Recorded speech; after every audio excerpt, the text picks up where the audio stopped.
तीसरे नंबर पर मेरे आका ने इरशाद फरमाया कुरान कि तुम अपने बच्चों को कुरान पढ़ना सिखाओ।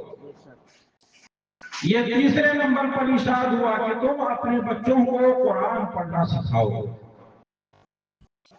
कुरान ये अल्लाह तबारक व तआला का कलाम है, जिसके बारे में हदीस पाक में आया कि खैरुकुम मन तअल्लमल कुरान व अल्लमह, तुम में का सबसे बेहतर वो है जो कुरान पढ़े और दूसरों को पढ़ाए। इसलिए अपने बच्चों को कुरान की तालीम दो, दीनी उलूम की तालीम अपने बच्चों को दो, ताकि नबी अकरम सल्लल्लाहु अलैहि वसल्लम की हिदायत और नसीहत पर हमारा अमल हो सके। कुरान की तालीम और दीनी तालीम, इसकी अहमियत इस कदर है कि मेरे आका ने इरशाद फरमाया तलबुल इल्म फरीज़तुन अला कुल्लि मुस्लिम, इल्म का हुसूल हर मुसलमान खा मर्द हो या औरत, उसके ऊपर इल्म हासिल करना फर्ज है। जरूरत भर इल्म हासिल करना ये फर्ज ऐन है, और जरूरत से ज्यादा इल्म हासिल करना ये फर्ज किफाया है। बाज लोग अगर हासिल कर लें तो सबको हासिल करना कोई जरूरी नहीं है।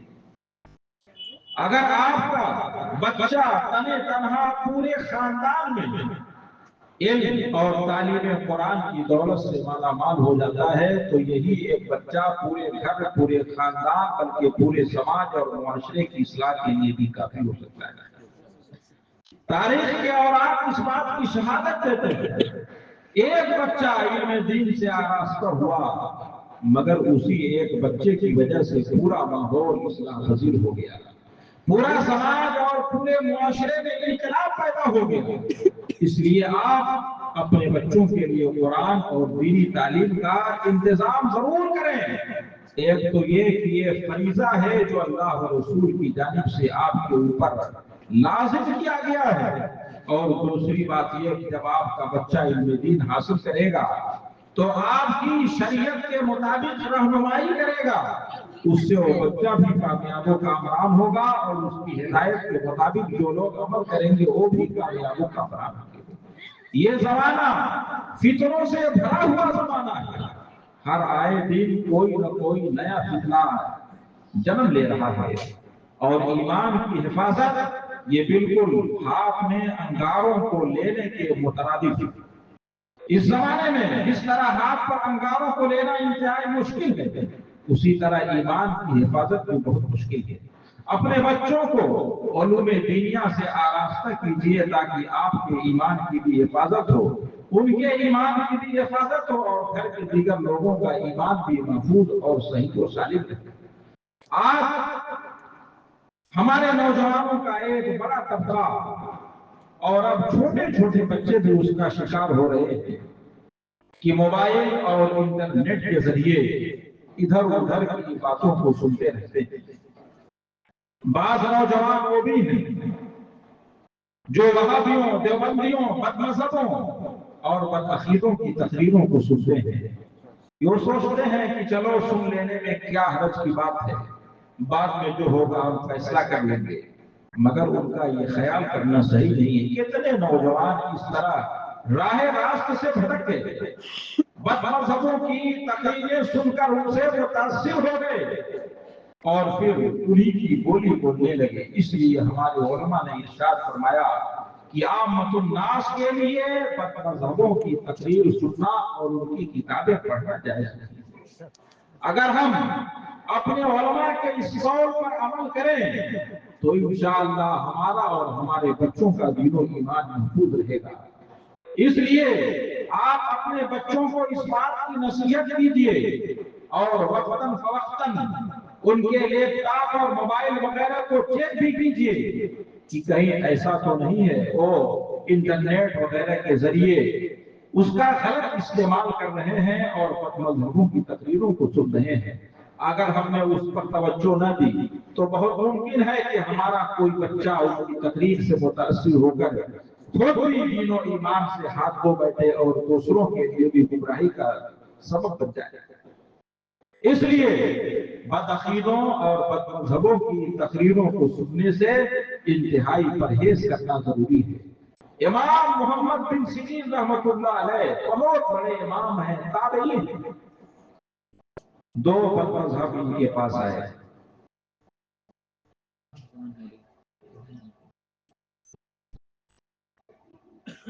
دو مذہب ان کے پاس آئے اور کہا کہ ہم قرآن کی آیت آپ کے سامنے پڑھنا چاہتے ہیں، آپ نے منع فرما دیا۔ ان دونوں نے کہا کہ ہم حدیث پڑھنا چاہتے ہیں، جب بھی آپ نے منع فرما دیا۔ جب وہ دونوں اصرار کرنے لگے تو محمد بن سیرین نے ارشاد فرمایا قوم عنی او لا اقوم، یا تو تم دونوں یہاں سے چلے جاؤ یا میں یہاں سے اٹھ کر کے چلا جاتا ہوں۔ جب وہ دونوں وہاں سے چلے گئے تو حاضرین نے پوچھا کہ حضور اگر آپ ان کی زبان سے آیت کو سن لیتے تو کیا فرق ہو جاتا؟ آپ نے ارشاد فرمایا خشیت علی نفسی ان یقرأ علی آیۃ فیحرفانھا، مجھے یہ خوف ہوا کہ وہ قرآن کی کوئی آیت پڑھیں گے اور پھر اس میں کوئی رد و بدل کر دیں گے اور وہی چیز میرے دل میں بیٹھ جائے گی جس سے مجھے ہلاک ہونے کا اندیشہ ہوگا۔ اس لیے مذہب اگر قرآن کی آیت پڑھ کے سنائے، حدیث پڑھ کے سنائے، جب بھی اس کی باتوں کی طرف توجہ کرنے کی ضرورت نہیں ہے۔ ہمارے اور آپ کے لیے پیغمبر اسلام صلی اللہ علیہ وسلم کی یہ تعلیم کافی ہے۔ ایاکم وایاہم لا یضلونکم ولا یفتنونکم، تم ان سے دور رہو اور ان کو اپنے آپ سے دور رکھو، کہیں وہ تمہیں گمراہ نہ کر دیں اور کہیں وہ تمہیں فتنے میں نہ ڈالیں۔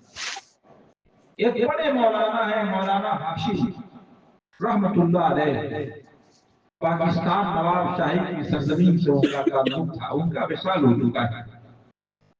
بارگاہ رسالت میں ان کے قرب کا عالم یہ تھا کہ ہر رات انہیں اللہ کے رسول صلی اللہ علیہ وسلم کی زیارت نصیب ہوا کرتی تھی۔ ایک بار جس علاقے میں وہ رہتے تھے وہابیوں کا شیخ القرآن غلام اللہ خان تقریر کرنے کے لیے آیا۔ آپ نے اپنے طلبہ کو حکم دیا کہ مدرسے کی چھت پر چارپائی بچھائی جائے، آج میں اس کی تقریر سنوں گا، دیکھیں وہ کیا کہتا ہے۔ لوگ تو اس کا بہت چرچا کرتے ہیں۔ چنانچہ چارپائی بچھا دی گئی اور آپ نے اس وہابی مولوی کی تقریر کو سن لیا۔ اب اس کا نتیجہ یہ ہوا کہ اسی رات سے زیارت رسول کا سلسلہ موقوف ہو گیا، بند ہو گیا۔ اب سوچئے کہ جس عاشق رسول کو ہر رات سرکار کی زیارت نصیب ہوتی ہو اچانک وہ سلسلہ ختم ہو جائے تو اسے کتنی تکلیف ہوگی اور کتنا صدمہ ہوگا۔ اب تو رو رہے ہیں، گڑ گڑا رہے ہیں، ایک رات ختم ہوئی، دوسری رات ختم ہوئی، تیسری رات آئی، رونے اور گڑ گڑانے کی وہی کیفیت ہے۔ قوم طاری ہوئی، مہوے خواب ہوئے اور پھر آقا کریم صلی اللہ علیہ وسلم کے خواب میں تشریف لائے، مگر حال یہ تھا کہ سرکار کے رخ والضحیٰ پر ناراضگی کے آثار نمایاں تھے۔ سرکار تشریف تو لائے مگر ناراض تھے۔ سرکار کے ساتھ دونوں شہزادے حضرات حسنین کریمین رضی اللہ تعالیٰ عنہما بھی موجود تھے۔ حسنین کریمین نے عرض کیا نانا جان کی بارگاہ میں کہ اب تو مولانا ہاشم صاحب بھی وہابیوں کی تقریر سننے لگے ہیں۔ سرکار نے ارشاد فرمایا کہ ہاں اسی لیے تو میں ناراض ہوں۔ پھر شہزادوں نے سفارش کی کہ حضور ان کو معاف کر دیا جائے۔ شہزادوں کی سفارش پر آقا کریم صلی اللہ علیہ وسلم نے انہیں معاف کیا اور سرکار کے مبارک لبوں پر تبسم اور مسکراہٹ ڈالی۔ اس میں سبق ہے ہمارے لیے کہ اتنے بڑے عاشق رسول ایک مرتبہ اپنے کان سے انہوں نے وہابی کی تقریر سن لی تو سرکار ان سے ناراض ہو۔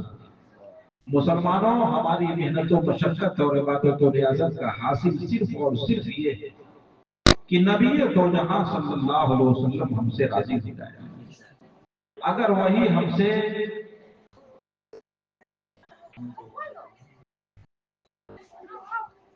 سے ناراض ہو گئے تو بتائیے کہ ہم شفاعت کی بھیک مانگنے کے لیے کہاں جائیں گے؟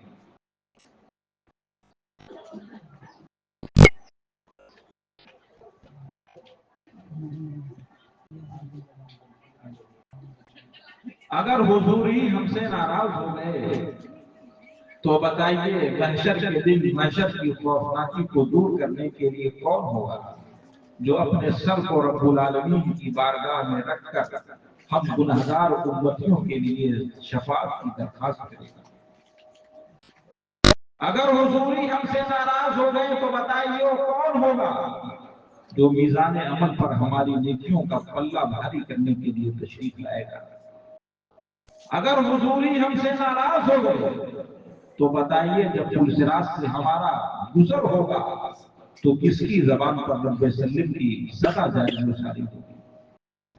हमारे दस्तगीर, हमारे मावा, हमारे मंजा, हमारी पनागाह और हमारे मददगार आका करीम सल्लल्लाहु अलैहि वसल्लम।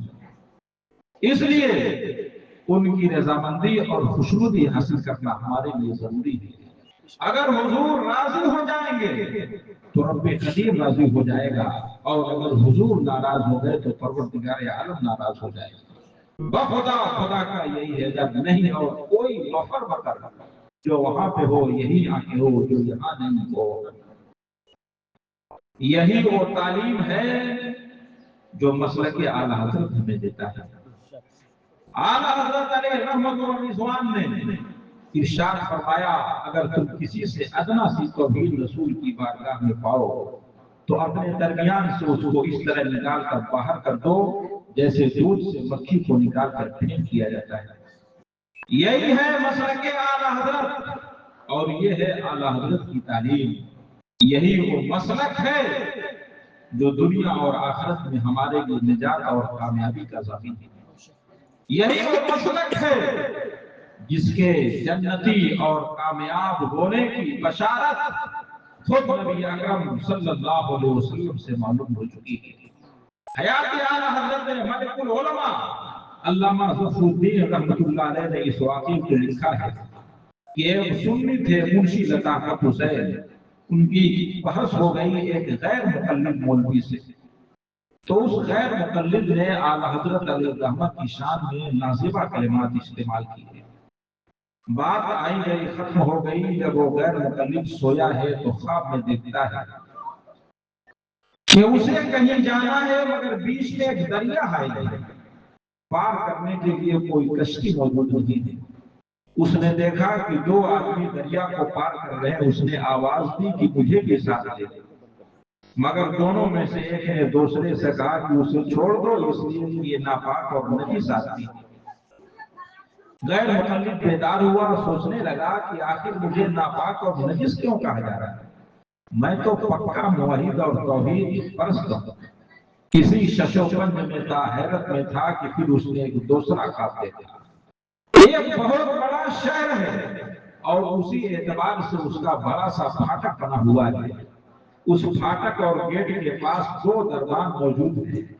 जब भी कोई गेट के अंदर जाना चाहता है तो ये दरबार उससे कुछ मांगते हैं और फिर उसे अंदर जाने की इजाजत देते हैं।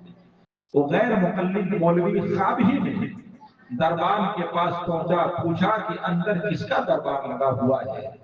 तो दरबारों ने बताया कि अंदर सरवर कौनैन सल्लल्लाहु अलैहि वसल्लम का दरबार लगा हुआ है।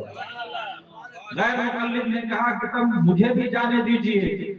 दरबारों ने कहा कि लाओ चिट्ठी दिखाओ तब तुम्हें जाने की इजाजत होगी। उसने कहा कि मेरे पास तो कोई चिट्ठी नहीं है, मैं चिट्ठी कहां से लेकर के आऊंगा। दरबार अंदर गया, सरकार की बारगाह में अर्ज किया। आका का इरशाद हुआ कि उससे कहो वो पाक साफ होकर चिट्ठी लेकर आएगा तब उसे अंदर आने की इजाजत दी जाएगी। जब गैर मुक़ल्लिद को ये पैगाम सुनाया गया, उसने कहा कि आखिर पाक साफ होने का क्या मतलब है और मैं चिट्ठी कहां से लेकर आऊंगा। वो दरबान दोबारा सरकार की बारगाह में पहुंचा, माजरा बयान किया। नबी अकरम सल्लल्लाहु अलैहि वसल्लम ने जो कुछ इरशाद फरमाया, मुसलमानों अपने ज़हन की तख्ती पर उसे नोट करो। मेरे आका ने इरशाद फरमाया उससे कहो कि वो बरेली की अहमद रजा के पास वहीं से पाक साफ होकर चिट्ठी लेकर आए तब उसे अंदर आने की इजाजत दी जाएगी। वो ख्वाब से बेदार हुआ, फौरन पीलीभीत के स्टेशन पर पहुंचा, बरेली का टिकट लिया, बरेली इमाम अहले सुन्नत की बारगाह में हाजिर हुआ। रो रहा है, गिड़गिड़ा रहा है। अपनी खताओं की माफी का खासतगार है।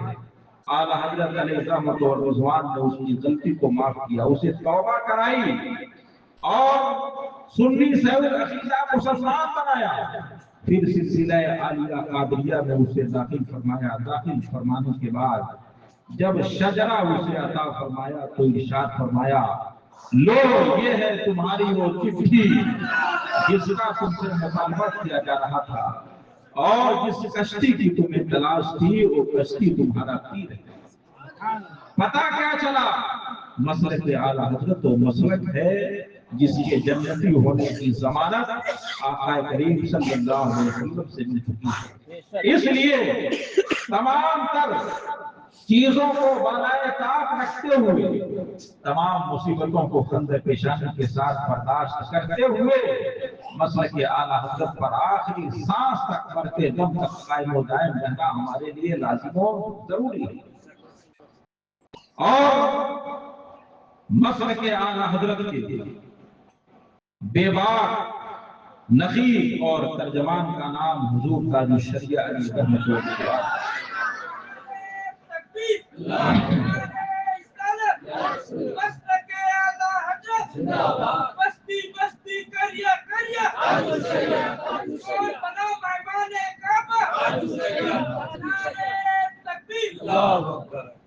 इसलिए जितने भी मसाइल हैं, खा उसूली मसाइल हो या फुरूई मसाइल हो, हम शरह सद्र के साथ हुजूर ताजुल शरिया अली रहमतुल्लाह के अक़वाल को, उनके फतावे को कबूल करें और उन्हीं के मुताबिक अमल करने की कोशिश करें।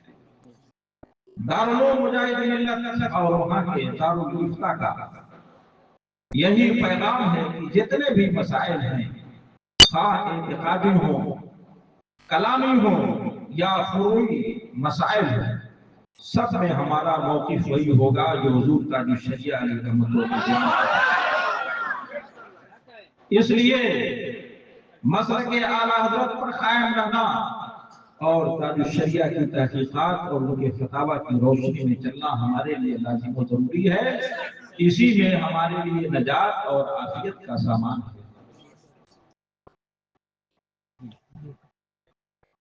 जितनी बातें बताई गई हैं अमल करने के लिए, इतनी बातें बहुत हैं।